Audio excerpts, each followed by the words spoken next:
Hello दोस्तों, हमारे channel रंग बिरंगी दुनिया में आज मैं फिर एक इन्फॉर्मेटिव वीडियो के साथ आपके सामने उपस्थित हो गई हूँ। तो आप सभी को हरतालिका तीज की बहुत बहुत शुभकामनाएं। सभी सुहागन स्त्रियों का सुहाग बना रहे। सुहागन महिलाएं इस व्रत को अपने सुहाग की रक्षा के लिए करती हैं और यह व्रत आज है। तो आइए जानते हैं हरतालिका तीज के बारे में थोड़ी सी जानकारी। हिंदू धर्म में हरतालिका तीज का बेहद महत्व है। यह हर साल भाद्रपद माह के शुक्ल पक्ष की तृतीया तिथि पर मनाई जाती है। इस साल हरतालिका 6 दिसंबर यानी कि आज है। इस दिन सुहागन महिलाएं और कुंवारी कन्याएं भी व्रत रखकर विधिपूर्वक भगवान शिव और मां पार्वती की पूजा करती हैं। कहते हैं व्रत का पालन करके सच्चे मन से शिव पार्वती की पूजा करने से वैवाहिक जीवन सुखमय बीतता है। साथ ही दाम्पत्य जीवन में आ रही समस्याओं से मुक्ति भी मिल जाती है। यही नहीं, पति की लंबी आयु का वरदान भी मिलता है। अगर आपके वैवाहिक जीवन में लंबे समय से कोई आपत्ति चली आ रही है तो इस व्रत को अवश्य करें। आप सुख समृद्धि को प्राप्त करेंगे।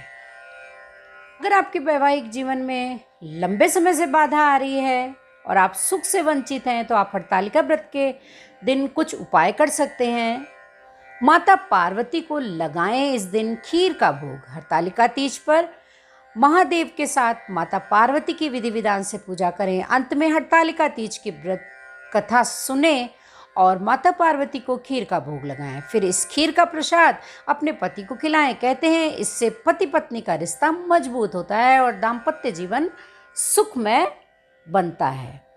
कपड़ों का दान। कहते हैं हरतालिका तीज के दिन वस्त्र का दान अवश्य करना चाहिए और सुहाग का सामान, चूड़ी, बिंदी ये दान में जरूर देनी चाहिए। मान्यता है कि अगर हम इस दिन वस्त्र का दान करते हैं तो सौभाग्य की प्राप्ति होती है। भोलेनाथ को गंगा जल में केसर मिलाकर उससे जलाभिषेक करें तो आपको कई परेशानियों से छुटकारा मिल सकता है। जल के साथ अगर आपके जीवन में कोई विपत्ति है तो गंगा जल में केसर मिलाकर रख दें और थोड़ी थोड़ी मात्रा करके 7 बार में शिवलिंग पर अर्पित करें। इससे आपको शीघ्र ही शुभ फलों की प्राप्ति होगी। भगवान शिव को शहद भी अत्यंत प्रिय है। कुंवारी कन्याएं अपने मनचाहे वर के लिए हरतालिका तीज का व्रत करती हैं और इस दिन सुबह सुबह जल्दी उठकर स्नान करें। फिर भगवान शिव और माता पार्वती के मंदिर जाएं और मंदिर में भोलेनाथ के साथ माता पार्वती को लाल गुलाब के फूल अर्पित करें। अंत में नंदी और भगवान शिव को शहद चढ़ाकर माँ पार्वती से मनचाहे वर के लिए प्रार्थना करें। मान्यता है कि ऐसा करने से देवी पार्वती की कृपा बरसती है और मनचाही मुरादें पूरी होती हैं। भोलेनाथ को पाने के लिए माता पार्वती ने इस व्रत को रखा था, इसलिए सौभाग्यवती स्त्रियां अपने पति की लंबी आयु के लिए इस व्रत को करती हैं। तो आइए जानते हैं हरतालिका तीज की व्रत कथा क्या है। अंत में मैं आप लोग को इस व्रत की विधि भी जरूर बताऊंगी, तो बने रहिएगा हमारे साथ पूरी वीडियो में। पौराणिक मान्यताओं के अनुसार भगवान शिव ने मां पार्वती को इस व्रत के बारे में विस्तार पूर्वक समझाया था। माता गौरा ने माता पार्वती के रूप में हिमालय के घर में जन्म लिया। बचपन से ही मां पार्वती शिव जी को वर के रूप में पाना चाहती थी और उसके लिए उन्होंने कठोर तपस्या की। 12 साल तक माता ने निराहार व्रत किया। एक दिन नारद जी ने माता के पिता हिमवान को आकर बताया कि पार्वती माता के कठोर तप से प्रसन्न होकर भगवान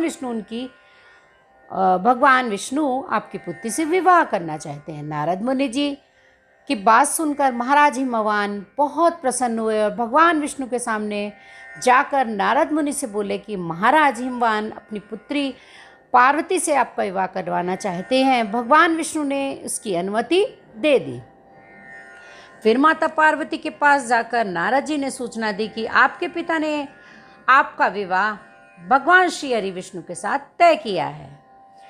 यह सुनकर माँ पार्वती बहुत निराश हुई और उन्होंने अपनी सहेलियों से अनुरोध किया कि उन्हें किसी एकांत गुप्त स्थान में ले जाएं। माता पार्वती की इच्छा अनुसार उनके पिता की नजरों से बचकर उनकी सहेलियों ने माता पार्वती को एक सुनसान जंगल में छोड़ दिया। वे एक गुफा में रहने लगी। यहीं रहकर माता ने भगवान शिव को पति रूप में पाने के लिए कठोर तप शुरू कर दिया। उसके लिए उन्होंने रेत के शिवलिंग की स्थापना की।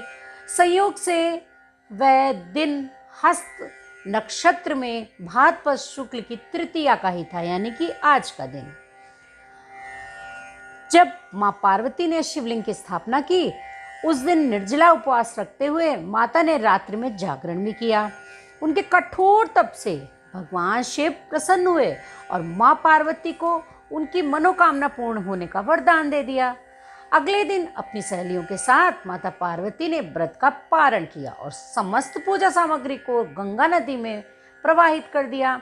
उधर माता पार्वती के पिता भगवान विष्णु को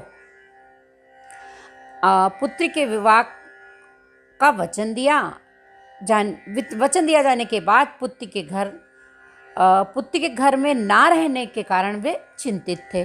फिर वे पार्वती को ढूंढते हुए उस स्थान तक जा पहुंचे जहां माता पार्वती ने अपने घर छोड़ देने का कारण बताया और भगवान शिव से विवाह करने का संकल्प, शिव जी के द्वारा मिले वरदान के बारे में भी बताया। तब पिता महाराज हिमालय भगवान विष्णु से क्षमा मांगते हुए भगवान शिव से अपनी पुत्री के विवाह को राजी हो गए। तो ये थी छोटी सी कथा हरतालिका तीज की। तो माता पार्वती ने कई महीनों तक तपस्या की थी और बाद में निराहार व्रत करके शिव जी को पाया था। इसीलिए कहते हैं यह व्रत सभी सुहागन स्त्रियों को जरूर करना चाहिए और अगर ये व्रत कुंवारी कन्याएं करती हैं तो उनको सुवर की प्राप्ति होती है। हिंदू धर्म में हरतालिका तीज का बेहद महत्व है।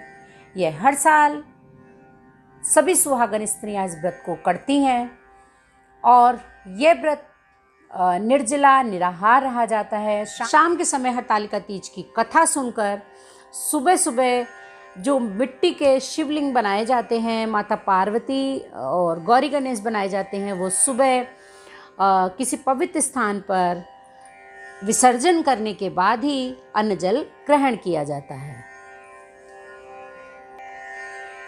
कहते हैं ऐसा करना पति की लंबी आयु, स्वास्थ्य और खुशहाली का प्रतीक माना जाता है, जबकि इस दिन हरे रंग को पहनने का विशेष महत्व है।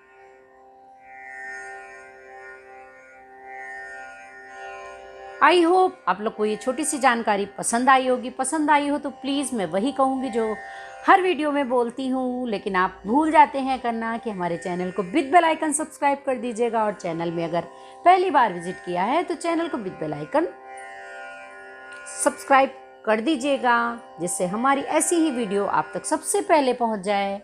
जय भोलेनाथ।